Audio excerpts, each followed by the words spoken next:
Hey, this is Dominic, and this is your home for the cutting-edge conversations on optimizing your personal performance, lighting up your sex life, and living a purpose-driven life of your own design. These are the topics that Dominic and I have both struggled with in our own lives and still don't always get right. This is Bryan. Welcome to the Great Man Podcast. Let me hit you with a little bit of wisdom from Emilia Clarke, the famed and fantastic actress who played Daenerys Targaryen, Khaleesi, in the Game of Thrones series. She said, "My father always told me never to trust a man whose TV is bigger than his bookshelf." Gentlemen, if you want to attract a queen or a king into your life, you better be well read. Now, you all know that Bryan and I are huge advocates of reading books as portals to help you discover and live the great man within you. But we all know the experience of dedicating 5, 10, 15 hours in reading or listening to a book and then having 99% of the wisdom slip out of our minds only a few weeks or even days later. So, backed by popular demand is a guest that we had on the show a year ago, episode number 57, I'll link that in the show notes, called Your Ultimate Guide to Reading and Retaining Books, featuring Juvoni Beckford. And this is going to be part 2 of Your Ultimate Guide to Reading and Retaining Books. Now, Juvoni is a software engineer at Google. He is a disciple of the systems and habit-based approach to living an optimal lifestyle, and he's a rapacious reader who devours roughly 60 books a year. If you're on Twitter, you need to follow this man. I'm going to be linking that in the show notes as well. And if you haven't listened to our first interview with Juvoni, I would actually recommend that you start there first, because in that he outlines some of the basic building blocks about how to choose which books to read. Because as you'll hear him talk about on this episode, there's like 230 million books in the planet right now. And even if you were to read 50 books a year, by the time you were age 80, you'd only knock down over 2,000 books. I mean, that's a fraction of the books that are in this world. The supply so outweighs your ability to actually read those books that it becomes incumbent upon you to be really discerning about which books you choose. So he also has this process, which he talks about in episode 1, of why you need to create a book purgatory. You know, kind of where your books meet judgment day from all the recommendations that you've been given from your friends or, New York Times bestseller list or something that piqued your interest once upon a time. Instead of just diving into the book right away, why you should have a book purgatory. He talks about that elaborately in that first episode.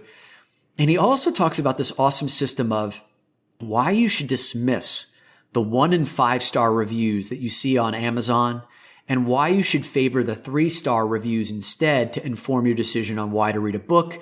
He says that the impassioned responses of 1 and 5-star reviews cloud the actual content, the effectiveness of what's in a book, and the 3-star reviews actually provide much better clues. Those are some of the key learnings that were really useful in the first episode. So I'm going to link that in the show notes. It's episode 57. In this episode, we take it a step deeper because Juvoni said that he only covered about 25% of his systems-based process for reading and retaining books in episode 1. Today, he said we covered another 25%. So we've now locked him down for a 4-year contract to get his entire system down over the next 4 years. This will be like an annual thing we do with him. In today's episode, he talks about how and why learning can become a form of procrastination. Right? Like why we just consume books, consume podcasts, and instead how to take your knowledge and put it into action.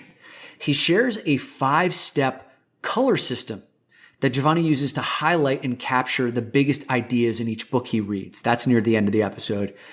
He talks about the value of keeping a running list of obstacles in your life and also a running list of skills you'd like to acquire and why that's important in helping you to determine which books you say yes to. How taking thoughtful notes on your books, this is super important, are like down payments for you to become an expert or a thought leader or a keynote speaker or an author or a content producer in the future. And by not taking notes, you sabotage yourself from having the opportunity of all that work you put in, creating some payoff in the future. He shares a system that helps you to capture and organize your notes for easy reference later, and at the very end of the book, Juvoni gives you 5 books that he recommends for your 2021 reading list. And that covers the categories of wealth, happiness, how to become a mentally healthier man, and a number of other categories I think you'll find useful. So enjoy the second installment of Your Ultimate Guide to Reading and Retaining Books featuring Juvoni Beckford.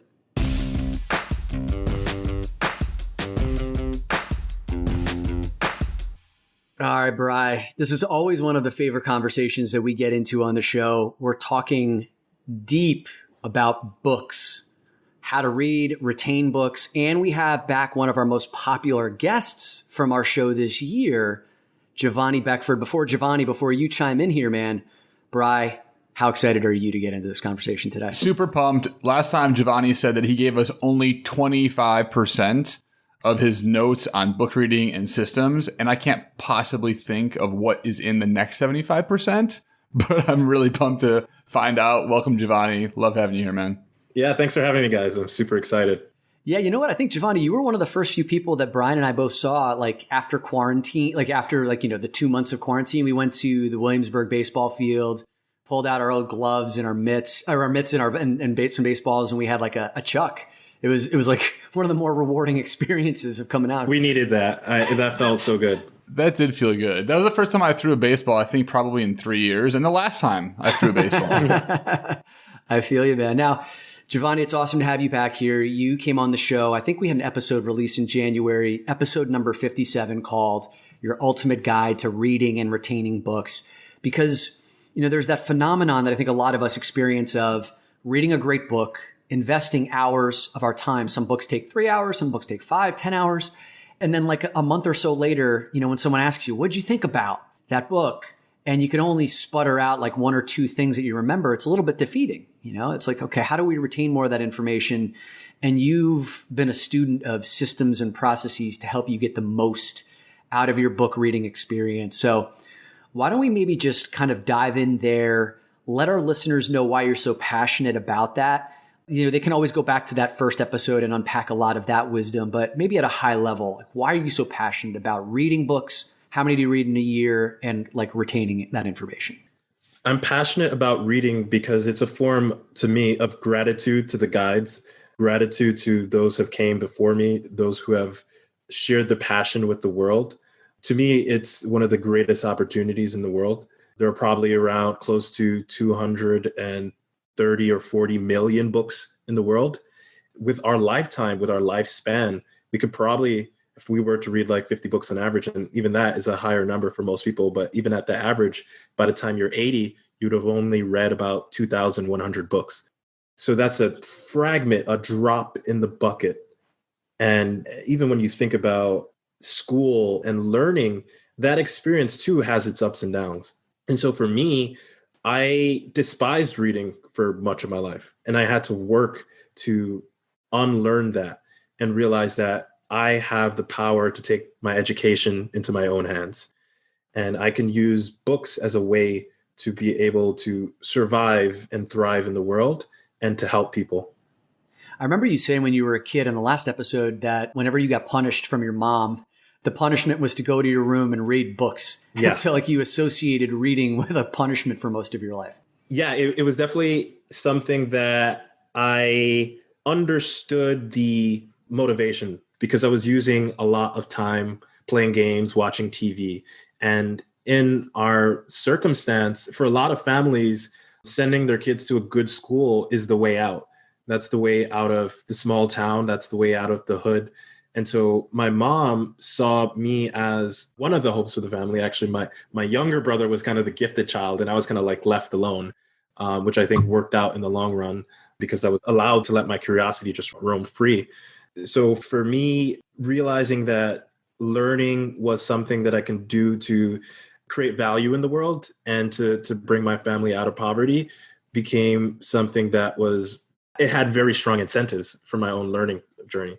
Juvoni, I remember vividly one of the things that books did for you in your childhood was they became portals to expanding your world because, you said that your world was pretty small, right, where you grew up, and the books that you chose to read gave you access to a much bigger world. Can you hit on that for a few moments? Because I think it's so important to talk about, the power and potential that reading can have in our lives? Yeah, I think it starts with our minds fundamentally can shape and warp our reality. Not necessarily the reality, but our reality. And that's what matters the most to us. And so, depending on the building blocks that you have, the raw materials to build your own mental universe, you may have a very limited reality. And books to me gave me the bricks to build my fortress and castle and island and country and world, to better understand myself, others, and how the world works. And there were ability for me as a kid growing up in the Bronx to leave the Bronx, to visit Germany, to visit Italy, to visit the farms of Oklahoma. And so books were this enormous portal to allow me to be transported all around the world, which sparked my curiosity and hunger to meet new people, to experience new places, to experience new things. So for me, books were a gift to show possibility of what's out there in the world. For me, my version of that too is, I think about, I grew up in a pretty upper middle class, white, homogeneous environment where a lot of the things I was exposed to was homogeneous, was probably the best way of putting it. And when I went to school, when I got into the working world, a lot of it was about business, and then sports were a big part of my life. And those were my narrow world focuses. Books were the first place for me where I was able to start to really explore perspectives that weren't available to me in those non-diverse communities. I started reading books written by women, particularly these past few years, started reading more and more books about racism, reading more and more fiction books that had to do with anything other than the TV shows I already watch, or sports and things that I kind of spent my whole life immersed in. And so I absolutely know that experience that you're talking about of being transported to other worlds by the simple nature of picking up a $15 book. Yeah, and I want to reiterate some of those points that you talk about, just different types of people and different perspectives, and not only diversity of ethnicity or background and identity. There's so many different forms of value that is expressed through diversity. So women, for example, I've actually also started tracking the number of female identified authors that I read. And what I've realized is that there is something that emerges from masculine and feminine energy, not necessarily just in regards to gender, but men tend to bias or focus a lot on energy in the external world. So they're really focused on exploring the external world. And I noticed that the feminine really focuses on exploring the inner world. Yes. And this is also a parallel that I've realized in nonfiction versus fiction. So with fiction, you're learning how to build emotional models of how to feel deeper within yourself and in relation to others. And in nonfiction, you're learning mental models and perspectives of how the world works, currently works, and how you can create new works within it. So as you start to move between the categories and between the particular genders of authors, you'll get different vantage points and perspectives on the same thing. Juvoni, do you use that to your advantage at all? Do you read similar topics written by very different people? Yeah, all the time, especially when it comes to history. There's a kind of quote of history is written by the victors. And so over time, the truth dilutes. And so you need to read multiple angles and perspectives to see, it's to sort of coordinate what is the fundamental union between all these things that are being communicated. And so same with male versus female authors. You may get different emphasis on certain aspects of a topic or a story, or even the examples used when it comes to picking certain people. A man may focus on picking authority figures, or focusing on power, or focusing on constructing. And whereas the more feminine energy may focus on one's experience of an event that has just occurred. And so you may get so many different vantage points, which helps paint the bigger picture for you as you're navigating stories. How do you know? So you said at the beginning, you quoted the stat, which is unbelievable, actually, 230 million books. And if we read 50 books a year, it would probably be somewhere around 2,100, right? So by age 80. How do you, right. Mm-hmm. And so how do you, Juvoni, know where the line is on, I could read 90 books all on this one topic, or I can move on to a new topic. Do you have any kind of set rules in I read two perspectives and then I move on, or an older perspective and a newer perspective? What is that like for you when it comes to consuming on one topic? Yeah, I think it's high level a decision between breadth versus depth. There is a category of reading called synoptic reading, where you're trying to, it's almost like usually like PhD candidates, researchers will do this kind of reading. They'll start one book, look at the footnotes or look at the books that this book has referenced, and then they'll collect those books and go down this daisy chain to find the truth or the origin of the master's words. And this helps you paint a map. So it's almost like knowledge cartography. You're trying to get broad to see the landscape of a topic so that you can then expand the boundaries by finding what's left out, where are the gaps. And if you want to get tactical, you may go very deep on a particular topic.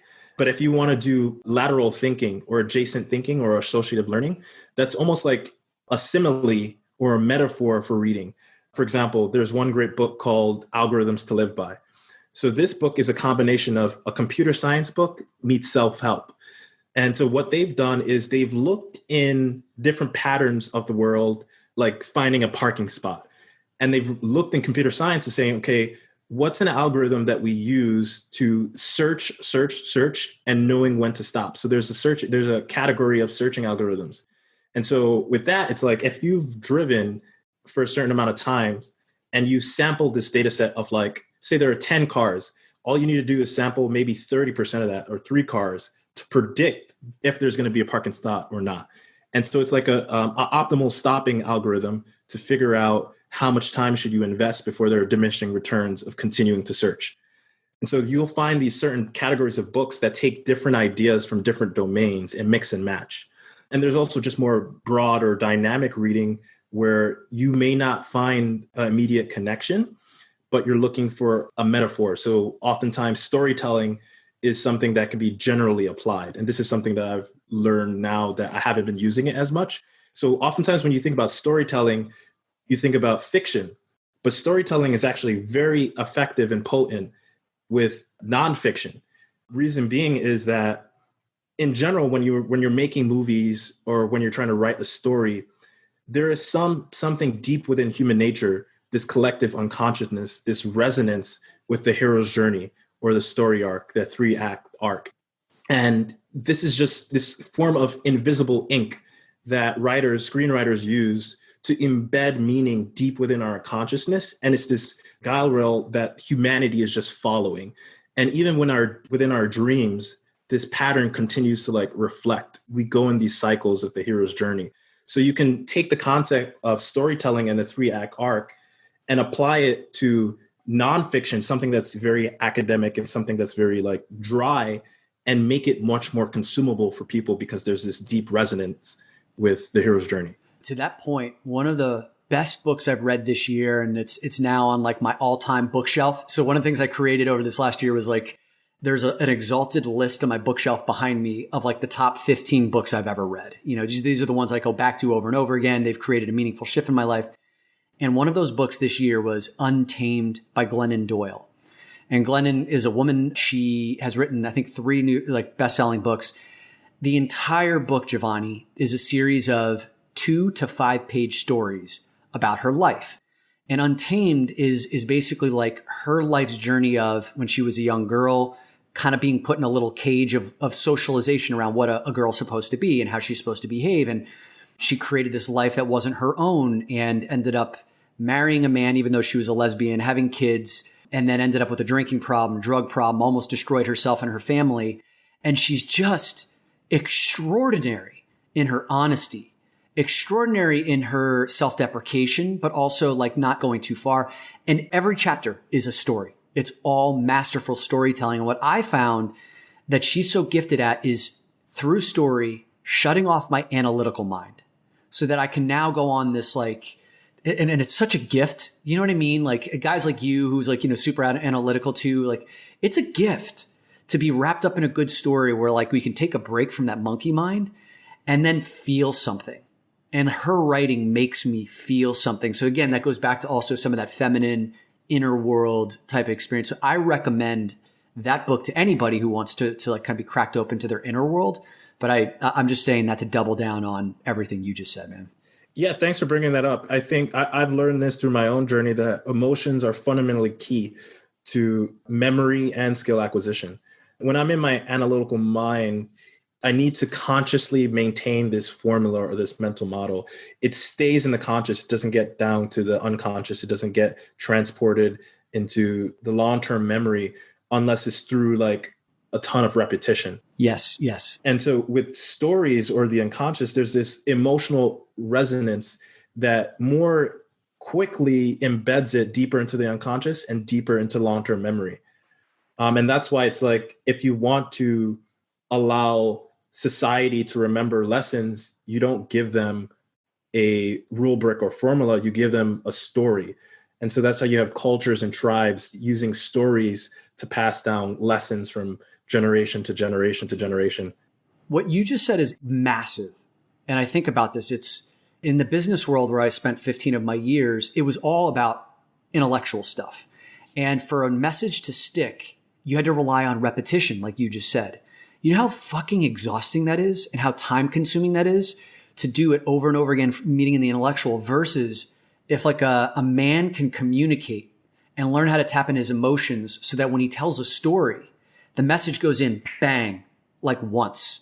Yeah. You realize how much more effective as a leader you can be in that space. So the profundity of what you just said cannot be overstated.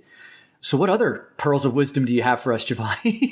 Yeah, even to kind of connect it, I won't get too deep into politics, but even something I've learned in politics can't be avoided. Once you have three people, then politics is inherent.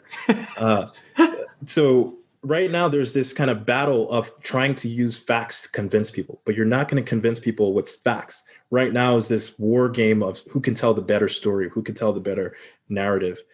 And I think that what's sad is that there was a lot of mass celebration in New York, for example, on Biden winning. When you zoom out and realize, wait a minute, so Biden won the popular vote significantly, 75 or 76 million votes, still counting, but his opponent had 70 or 71 million votes.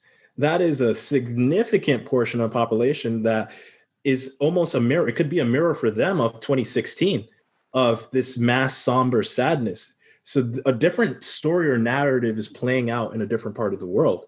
And there requires some compassion and consideration not to judge. I think once we judge anyone, we become their oppressor. And there's this thing that maybe what they saw in that guy was someone who was fundamentally shameless, someone who could mess up, can screw up repeatedly, but can never claim any moral superiority over anyone. And so that's something that I had to zoom out and realize, like, holy crap, that is something that's important. That what happened if we're seen as, it's sort of like the coastal, we all live on actually very close to each other.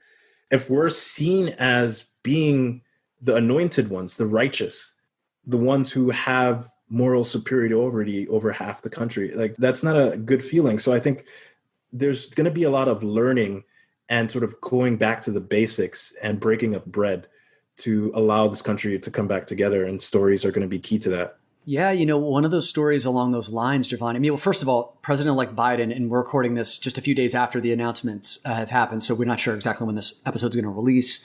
But one of the things that Biden said was, they are not your enemies, they are Americans, right? So whether it's the 76 million or the 70 million looking at each other, like we're not enemies, but it's felt like that quite a bit recently. We're Americans. And it takes a certain amount of like ability to zoom back. I know that reading has helped me with that. Like a part of my history, obviously, is sex addiction. And one of the biggest bitternesses that I carried around, resentments and anger, was towards religion. Right? When I was a kid, like there was a heavy-handed amount of religion that caused me to feel shameful around my sexuality, that put me down into this like dark hidden world that created like a lifetime of hidden Schmiegel behaviors. Like we called that like part of me, like the Schmiegel. And so like when I got sober, I hated religion because of like what it did to me, and then I would look at people who were religious and I was like, you got to screw loose. You must be dumb. I'm going to dismiss everything that you have to say about anything else in this world just because you're a person of faith. And it only came to a time when I started reading enough books around and also having a practice around mindfulness, acceptance, self-love, and forgiveness that I start to realize that I wanted to let go of my hatred. I no longer wanted it a part of me. And it was through the texts of Thich Nhat Hanh or, the Dalai Lama or others that started to allow me to say, okay, I can bring forgiveness because I want that for me.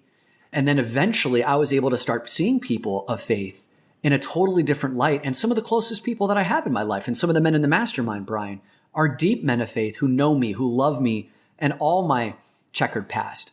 And so, again, going back to the power of perspectives and consciously choosing, Juvoni, consciously choosing to read perspectives that are outside your norm. Because I know one of the things that you talked about in the last episode was most of the books that end up in our hands come from the people who we know about or the bestseller lists, which may not always be the best way of choosing books. I know you talked elaborately about book purgatory last time, and listen to that episode 57, to hear Juvoni's more elaborate conversation about that. But do you have any new tips on how you select books now that can help someone who's maybe my perspective is too narrow and I want to broaden out, how they can get started on that path? Yeah, I think that there is a need to acknowledge that people are generally biased towards binary thinking, as in a good or bad, and everything is all relative. The world operates more so in a series of cycles and within a spectrum. Any sort of idea or topic can have multiple vantage points. So, for example, when there was a lot of public and open police aggression, for example, and there was massive calls to act on police and to defund the police, even though I fundamentally had disagreements with how the message was being communicated. I thought it was a trap, a scapegoat to burn up a lot of time and resources. I went out and looked for books that were written by police officers about the day in the life of a police officer. Imagine if we had the opportunity or experience to be in a police officer's shoe. I think that is difficult, especially if you've been in a position where your family member was just shot by a police officer or choked by a police officer, etc. It takes courage. It takes a lot of strength to put your resentments or animosities aside and to learn deeper about someone else. John, what's the benefit of that? So it's so easy, especially with the algorithms the way they are with social media, to live within our own echo chamber. And what we're talking about here is creating these new building blocks for new perspectives. And I can imagine, to your point, if a family member just got shot, the idea of saying, hey, I'm going to go read a book written by a police officer from a police officer perspective. What have you seen as the benefit of taking that difficult step to get outside the echo chamber? Empathy and shared humanity. I think even through history, you realize that there is no circumstance where you, who believes yourself to be a good person, is incapable of doing any harm. I think through history, you learn that there are aspects of human nature that can tip and go south very, very quickly, given the right dominoes and environment set up. And so it gives you this sense of responsibility to manage your shadow and manage what you as a human could potentially be capable of, and to see another human and realize that a lot of that external violence comes from internal pain. And so it puts you in a position to not continue the cycle of animosity and hate, which is this endless cycle. It allows you to break the chain. That's how you have this moment of peace and stability and ability to mend tribes together. And so me as an individual, it's hard for me to project this onto society.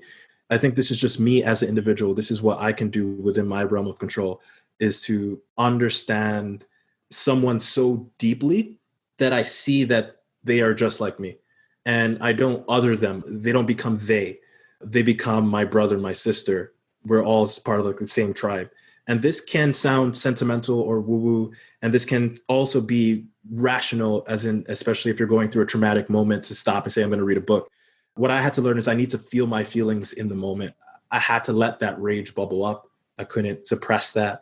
But at the same time, I realized that I could do the same thing that I'm mad at this person for doing. And so fundamentally, I should take my own responsibility to manage and contain what I feel right now, express what I feel in a constructive way, but empathize with my brother, with my sister, and just try to break the cycle as one individual.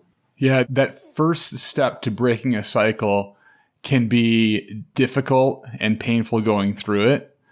But on the other side of it, it feels like connection. It feels like understanding. And I'm curious for you, Juvoni, specifically, how have you gone from what is a new knowledge base, like a new perspective and feeling that brotherhood, that sisterhood into action?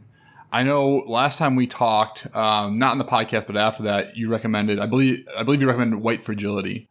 And I read White Fragility. It gave me a whole new perspective on Black Lives Matters and what was happening with my brothers and sisters. Mm-hmm. And that knowledge has allowed me to have better conversations, but I can't say I've taken a ton of action based on that. And so I'm curious more globally here, how do we go from these new perspectives and new knowledge to action, to like bringing this into the world? Yeah, so there's two things that I want to talk about. One, I think my criticism of, I think White Fragility, the book, suffers from white fragility, and I'll dive more into that. And then I think that there is an acknowledgement of the aspects of human nature that are deeply rooted in self-interest and doing things that first and foremost benefit one's own kin and tribe, and the need for understanding the necessary incentives to help another person that can eventually help your own tribe. So I think that there is limits to altruism, that it's not easily distributed, and it requires some feeling of abundance to be able to give up enough.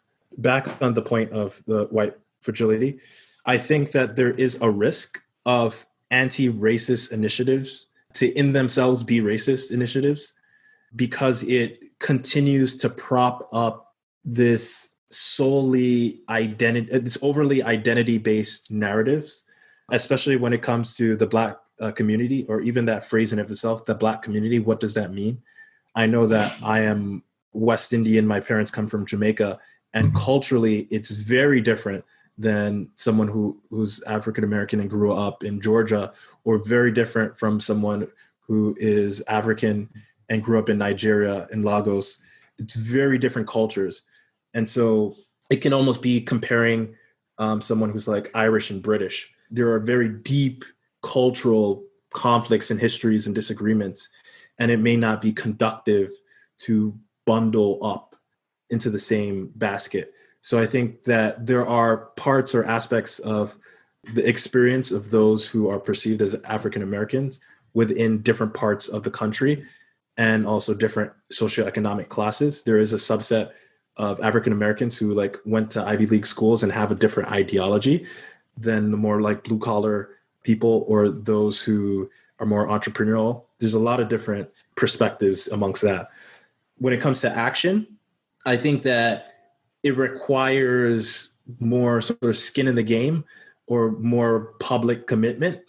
There's always going to be the natural self-interest pull and procrastination, and feeling like there's just so much and I don't know what to do. And there can also be very strong personal intuition around that.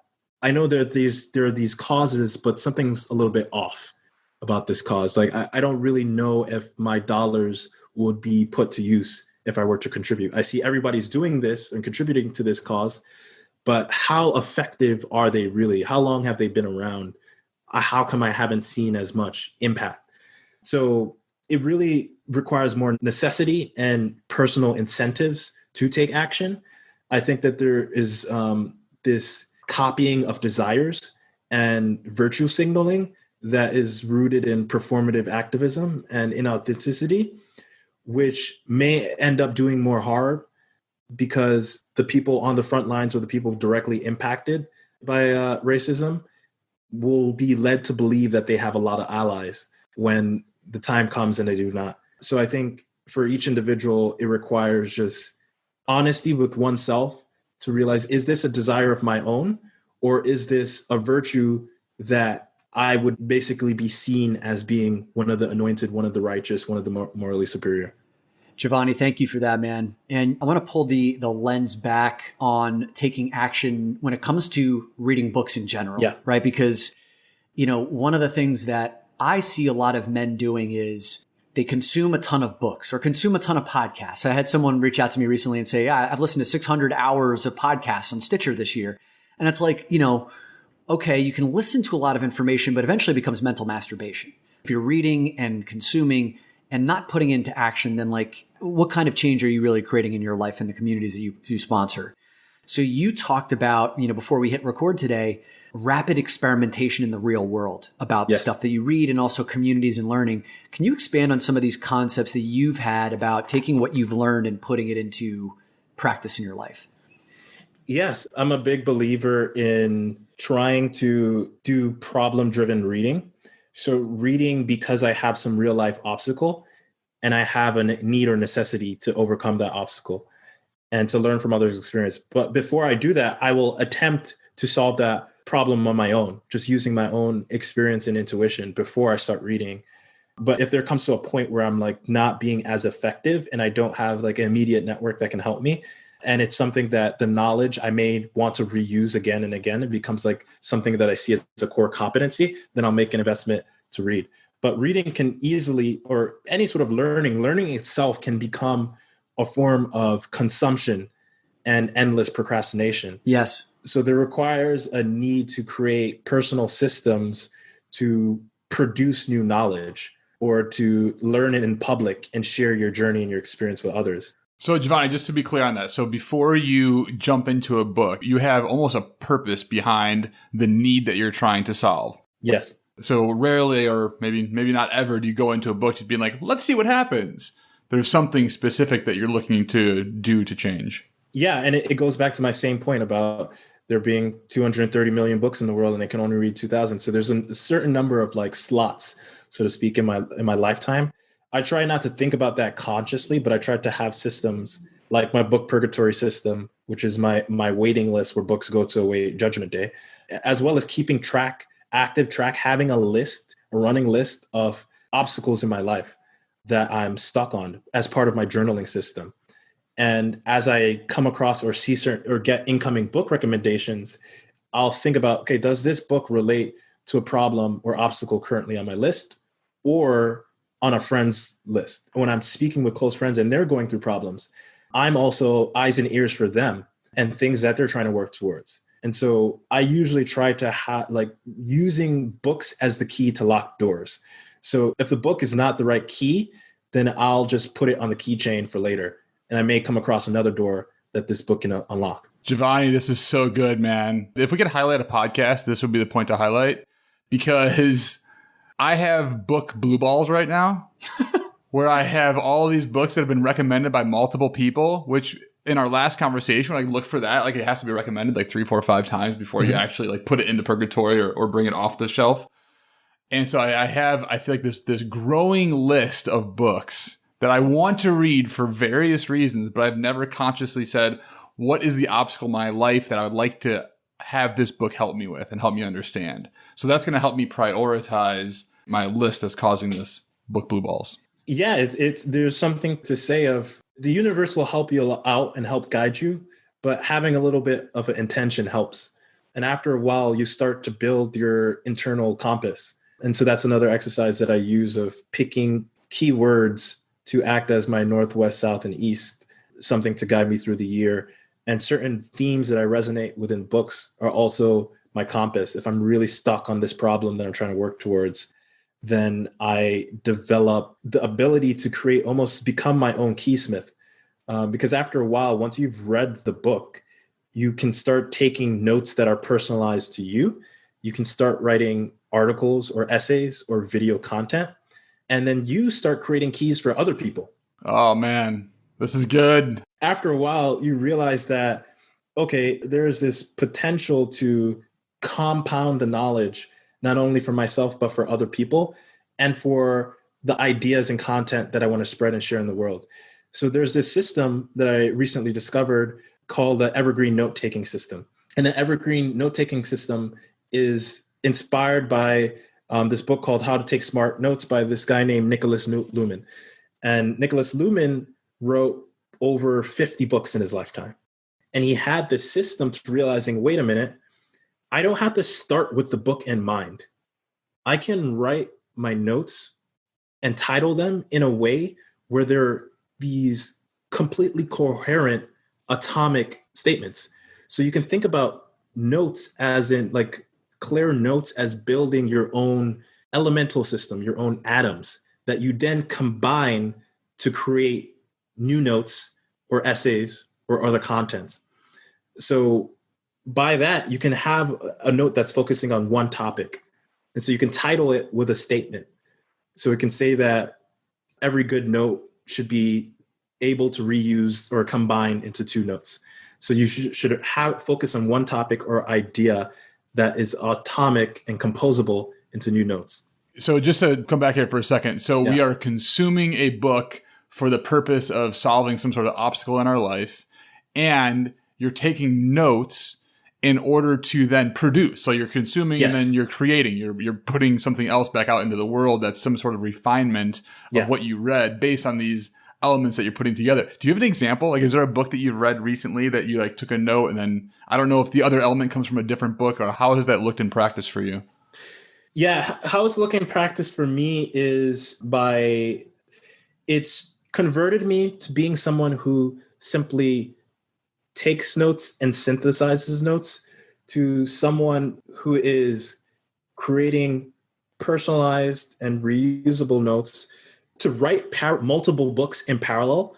And over time, I'll reach a certain threshold of notes where I may have started with one topic and then maybe 4 or 5 years later, I realized, wait, I have like 1,000 atomic notes on this one topic. I should definitely turn this into a book.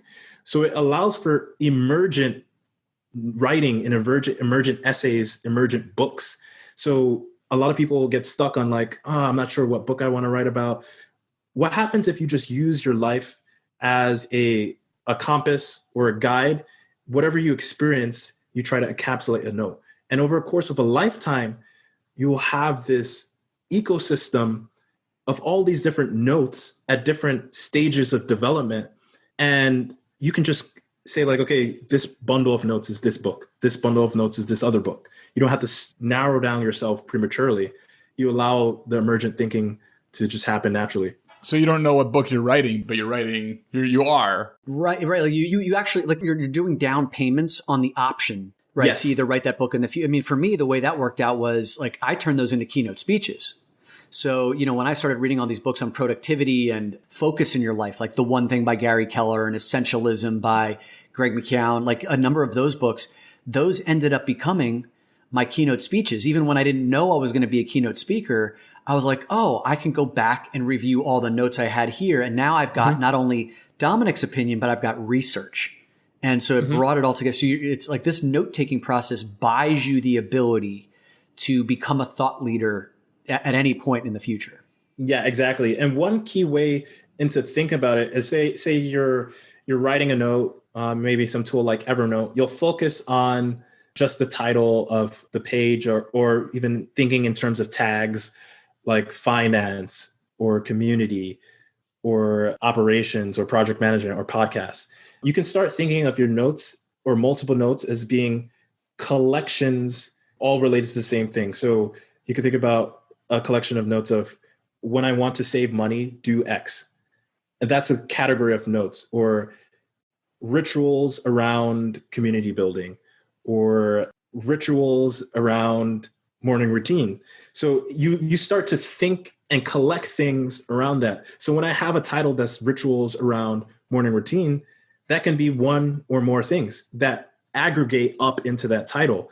And then after a while, when you have like 3,000 notes about rituals around morning routines, you got yourself a morning routines book. Yeah, you're an expert at that point. Yeah. So Juvoni, help me put this together because I'm into this because not only do I have my list of books that I want to read that now I can prioritize, but I have got notes all over the fucking place. I've got screenshots taken from Audible as I'm running. I've got paper notes. I've got things in iPhone notes and Evernote. Like they're freaking everywhere. Mm-hmm. And so like, I would like to start to harness this because I would love to create content and start producing some of these things into the world. Is there a system? Are there tools? Or is there something that I should be aware of as I start to create? Yeah. So there's a couple of systems. One is there's a system called PARA by Tiago Forte, and it stands for Projects, Areas, Resources, Archives. And you could think about, you just mentioned you have 5, 10 different tools and services that you use. This is thinking about it in terms of folders and groups. So you have one folder, one group called projects, one group called areas, one group called resources, one group called archive. Projects are things that you're working on that have a deadline. Areas are things that you're working on that are continued. So like an area of your life. So I can have something like personal finance being an area of my life. And then a project being review and plan out my annual budget being a project.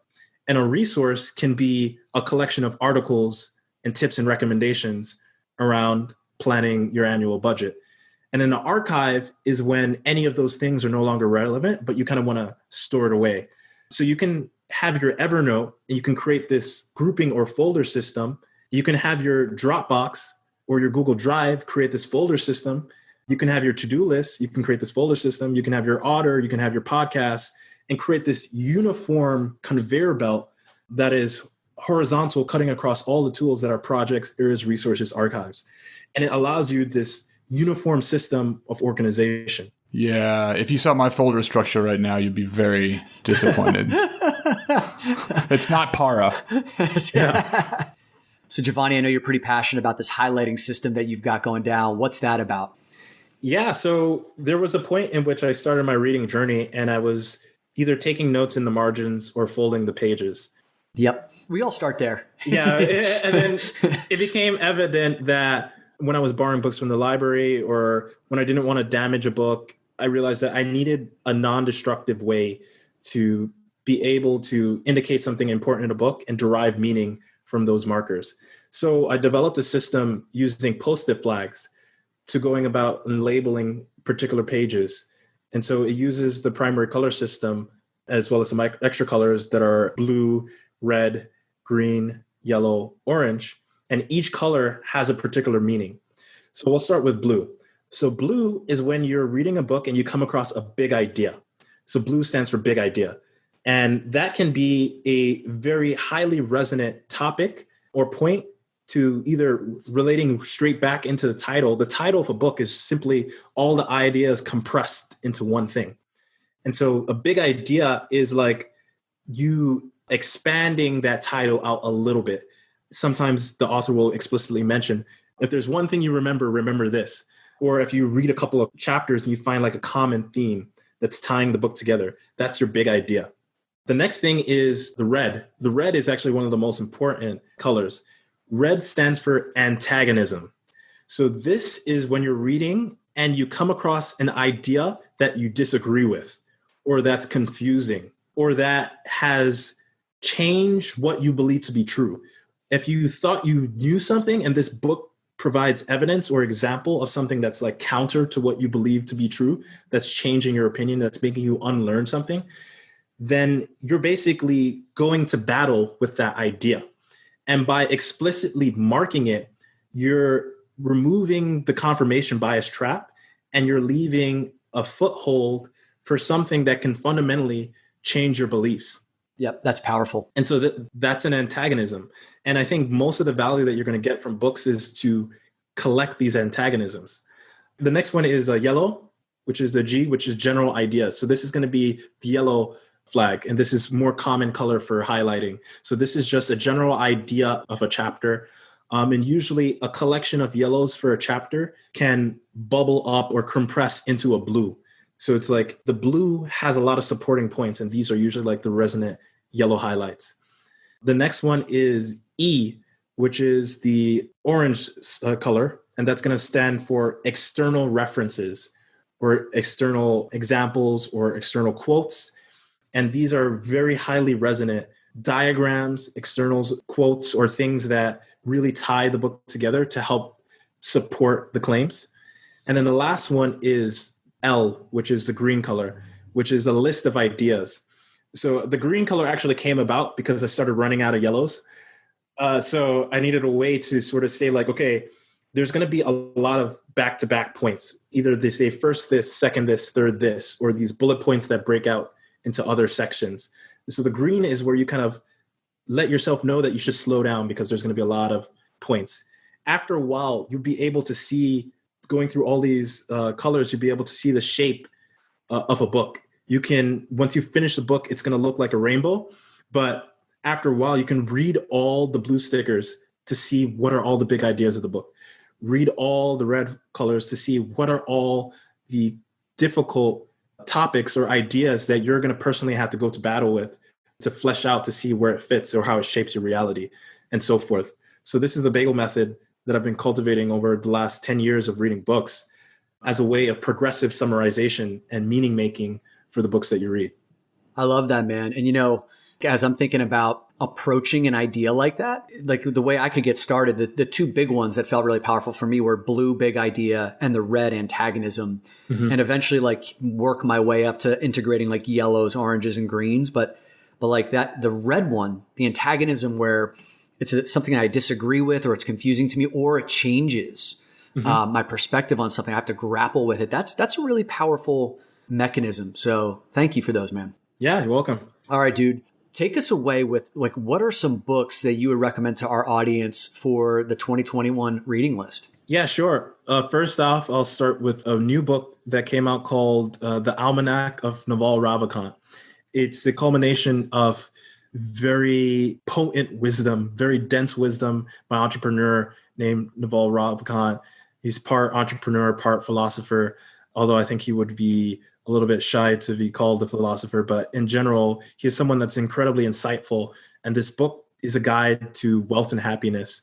And I've learned a lot from him. And I think that anyone who wants to explore making money in a sustainable and constructive way that is of value for others is going to find value of this book, as well as doing that while being happy. So that's a book that I highly recommend. And he's the author of Love Yourself Like Your Life Depends on It? No.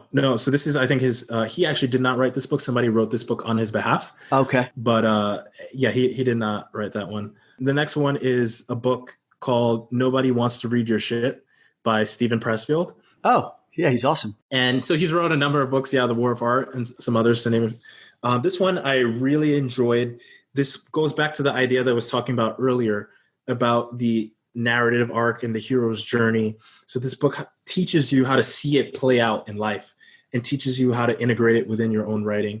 He uses this as a mini memoir to talk about his days in advertising and marketing, as well as getting into more fiction and nonfiction writing. And he explores various different storytelling tactics and tips. And so if you want to become a better writer who integrates just storytelling principles, I highly recommend that book. The next one is a book called Human as Media, The Emancipation of Authorship. So there's the social media and the internet has become this catalyst to the independent writer. So you have platforms like Substack and Twitter and email newsletters popping up where people are realizing, wait, I don't have to work for this large media corporation. I can become my own personal brand. And the opinion writer is becoming a lot more popular. So it talks about the technical and media implications of the individual becoming media as themselves in an authentic way, and how authorship now is becoming this new Renaissance era of writing is unlocking. So I really enjoyed that book. It's really inspiring and can probably get a lot more people writing. And now that we know, Juvoni, that you don't read a book unless there's an obstacle that you're looking to overcome, we get a lot of insight into your life. Oh, yeah. Sustainability and writing and authorship and branding. Yeah, man. Yeah. And then so the next two books, one is called Your Music and People by Derek Sivers. And this book is Derek Sivers is an entrepreneur. He started a company called CD Baby, sold it, and became a full-time writer and traveler and just very insightful writer and speaker. And this book is his advice to up-and-coming artists and people who want to make it in the creative industry.